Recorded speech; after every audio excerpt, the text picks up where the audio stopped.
Well, I've been in Dubai for a month now, and this is my month since getting the Fuji 8 to 16mm lens, as you can see right there. So this is my sort of real test video in that I've been using this lens professionally for a month now, outdoors, kayaking, in the mountains, camping in the desert. It's been thoroughly tested, so I feel like I can genuinely give my proper impression of this lens. My previous video was a first impression, first test against the Samyang 12mm and the 16mm f1.4 from Fuji. Those are my current most commonly used lenses in video and photos because I do a lot of travel and landscape work. The test was, can the 8 to 16mm replace those two lenses? So I got this lens 2 days before I flew out to Dubai for 3 months. And after that one day of testing, I decided to leave the 16mm at home. So I no longer have with me to shoot the 16mm f1.4. I did bring the 12mm purely for vlogging reasons. I'm using it right now so that I can have my shooting kit on display. This is what I bring with me for all my professional shoots out here. 8 to 16mm, 35mm f1.4 and the 50 to 140 f2.8.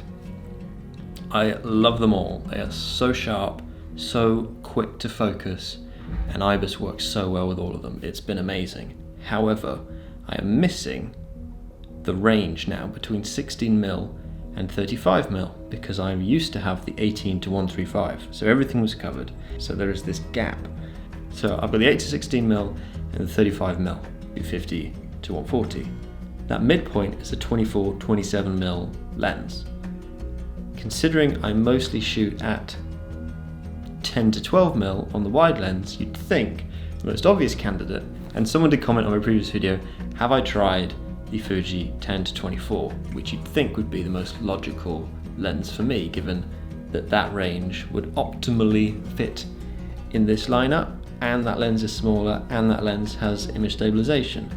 So yes, sounds great, except it's f4, which is such a shame, because I shoot at night and I shoot indoors quite a lot, so having the fastest lens possible is a huge bonus. But I also tested it and I just didn't like it. It missed focus more than I'd hoped, and the edges were not good when compared to the 12mm, 16mm and the 18 to 135. So having tested it, I just said I'm not going to touch this lens. It did not behave as well as I'd hoped. And at the time it was a lot more expensive. Now it is a lot more affordable, especially when you compare it to the 8 to 16mm. So I hope someone out there has both lenses and can do a test. I would love to see, because maybe I had a dodgy 10 to 24. People have said my 16 in the last video might be a bit dodgy. It was recently looked at by Fuji and they said nothing's wrong, so I didn't think to declare anything in the video. But it is interesting how many people are fighting the corner of their 16mm. So who knows how the 10 to 24mm might compare. But I did say Dubai would be such a good playground for the 8 to 16mm, and I'm finally going downtown to the world's tallest building this evening. So I'll be using this lens to film a photograph down there, and you can see what you think. There is one aspect of the 8mm at 8mm that really excites me for video, and I wonder if you'll pick up on it in these upcoming clips.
So I know I cheated a little bit there. It wasn't entirely shot on the 8-16mm, but what I really wanted to showcase is how much I can achieve with just 3 lenses in my bag. It's mind-blowing because you can be super wide at 8, you can be a nice sort of casual width at 16, 35 for anything portrait or shallow depth of field, and then the 50-140 gives me any zoom I could want for video. So it's an awesome kit to have and I'm so happy with it.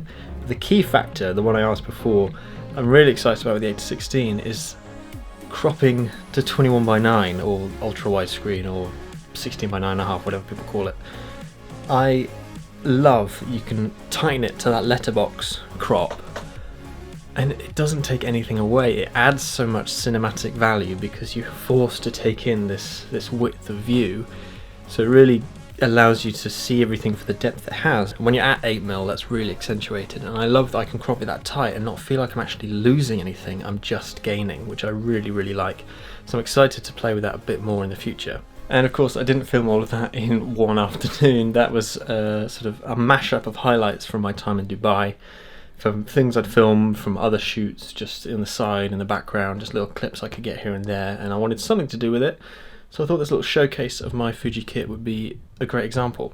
So thank you so much for watching. I have a lot of exciting adventures coming up and I can't wait to share them with you. So please do subscribe, and if you did enjoy this video, give it a like as well, and let me know in the comments if you have any questions about the kit I use or any recommendations or suggestions. I'd love to hear them. There's one thing I didn't mention, and this is worth mentioning.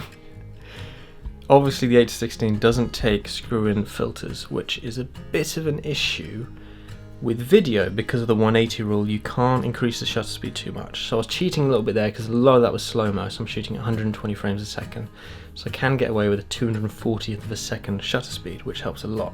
But if I have to stick to a 48th of a second, normally you would use an ND filter, a variable ND filter. I have them for my 35, I have them for my 16, I have them for my 12mm. Can't do that with the 8-16 because it's got the lens hood in front.